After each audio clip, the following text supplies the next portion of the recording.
heard that Yeah, song. I'm just gonna say that the Well Below the Valley is Saya's single, and it's a song by, if you don't know, it's a song by Planksty. So I do want to get into that. So take it away. Yeah, so the first time I ever saw a bodhrán, obviously we hear drums our whole life and they're around us a lot. But first time I saw a bodhrán was on the TV, and my parents had rented a movie called The Magdalene Sisters. Have you heard of that film? Very cheery film, yeah.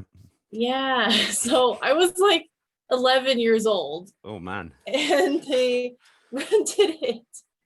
And they were always renting crazy films, just like, wow. Anyway, so the first scene of that is a wedding, and the priest or a pastor is singing that song. That's the first time I ever heard it.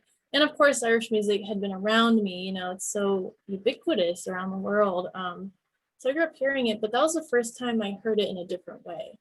It wasn't, you know, like a pop kind of version of Irish music. It was acoustic, you know, very minimal, and there was a drum playing.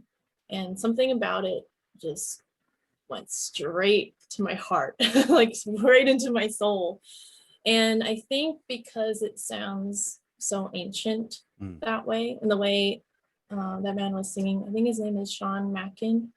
But I haven't been able to find much about him on the internet. But it was just so raw. It was so raw and real, and it wasn't all polished up. And that's what I loved about it. I just was entranced. And you know, I obviously at some point left the room because the movie was so awful. It's a really, I mean, it's like people should watch it to know what happened, but it is a really, really difficult movie.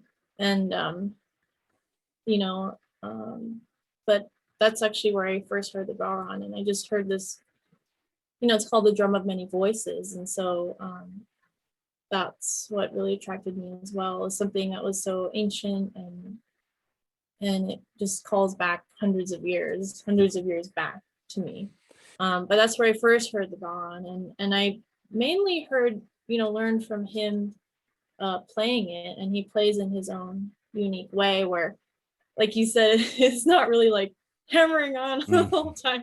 Like he does play with tact and sensitivity. And so for me, that's what I thought it was like, you know. And so that was my main influence in how, you know, to me, a bodhrán should sound.